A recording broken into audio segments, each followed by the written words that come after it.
Assalamualaikum dear student. Myself is Maruf Ahmed, teacher, class 9 subject English. Dear students, you are welcome in this offline class to textual questions. Question number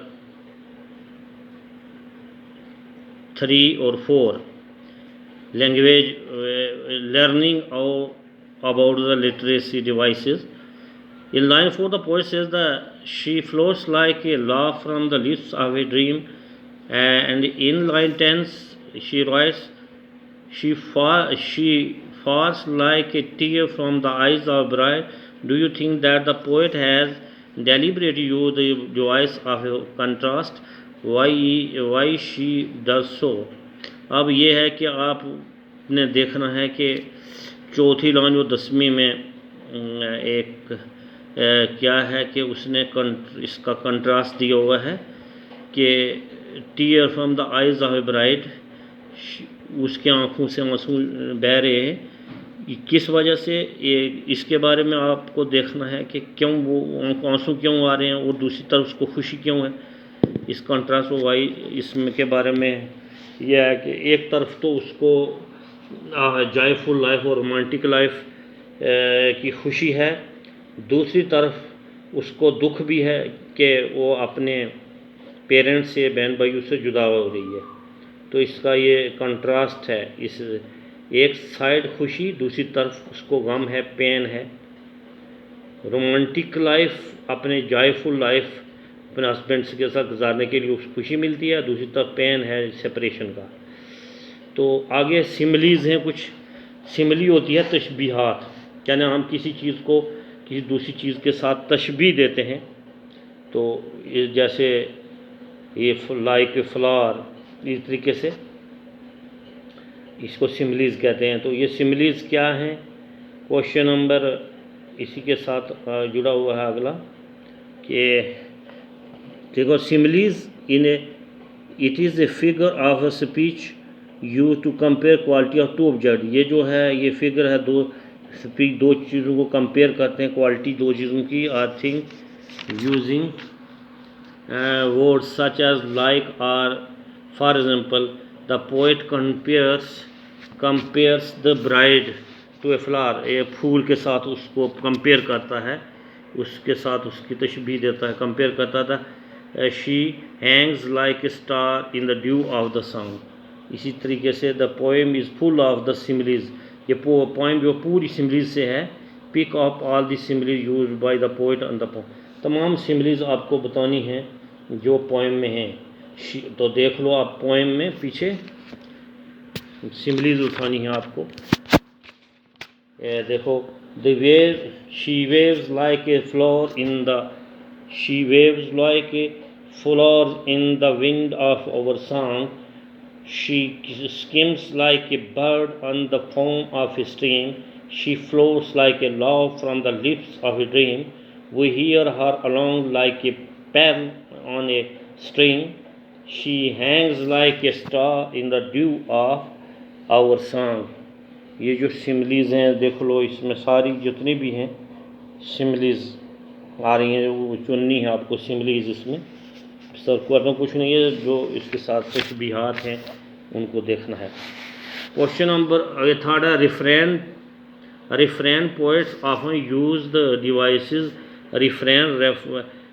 refrain is a line or a part of line, group of a lines repeated in course of a poem. Did you notice that some words and lines, parts of the lines are repeated in the poem?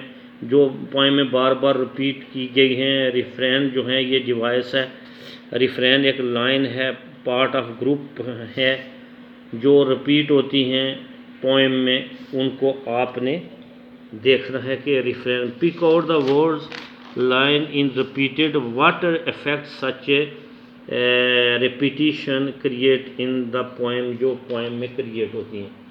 तो refrain इसका answer है the last lines of the poem, जो last stanza, the last lines of the stanza में दिया I and that of the stanza second, we hear the her along like a bell on a string has been used as a refrain. इसको reference था. This device produces charming music in the poem. Charming music poem में ये एक दिल लुभाने वाला music होता है. It adds to the rhythmic appeal of the poem. ये rhythmic जो है rhythmic poem में rhyme है उसको ऐड करता है, ब्यूटीफाई करता है उसको. तो रिफ्रेन जैसे मैंने बताया कि ये एक स्टांजा है, इसमें जो है एक डिवाइसेस है जो चार्म करती है, दिल को लुभाती है म्यूज़िक के साथ. प्योर पोएम में जो म्यूज़िक है उसमें, और राइमिक जो पोएम में राइमिक स्टैंजा है उसको भी ये दोहराती है. अब क्वेश्चन नंबर 7 जो लास्ट क्वेश्चन है आपका, you have studied the last poem about the images इसमें दिए गए हैं.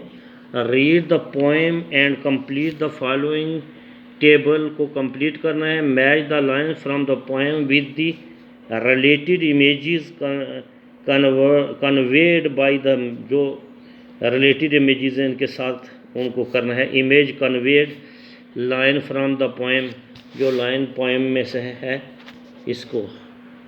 Schemes like a birds, schemes like a bird gliding moment of A bird flying over stream. Stream माने नदी, फ्लाई उड़ना, ग्लाइडिंग फिसलना, ग्लाइडिंग मोमेंट. तो इसमें आपको देखना है. सेकंड है sways like a flower, sways like a flower, sways like a flower. इसका है sways moment of a flower of cool breeze, cool breeze. उसके बाद ठंडी हवा जो होती है उसकी, उसके floats like a laugh, floats like a laugh, floats like a laugh. इसको जो है जोड़ना है, floats like a laugh. तो floats moment of a bird in the sky. floats mean एक परिंदे की मोमेंट, हरकत आसमान में. उसके बाद है hangs like a star, hangs like a star, star तारा, हैंग्स लटकना तारे की तरह से.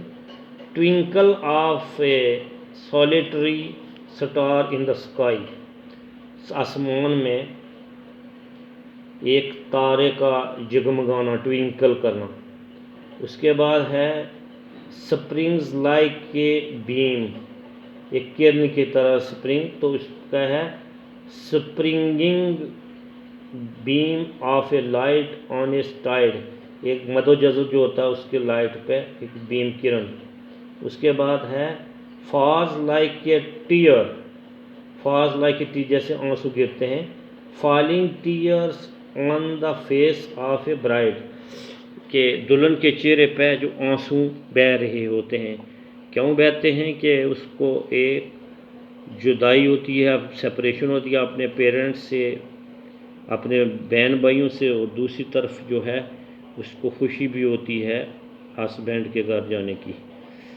तो डियर स्टूडेंट, इसी के साथ आज जो ये पोएम है कंप्लीट होती है. इंशाल्लाह आगे के लिए फिर नेक्स्ट कल बढ़ेंगे. खुदा हाफिज़.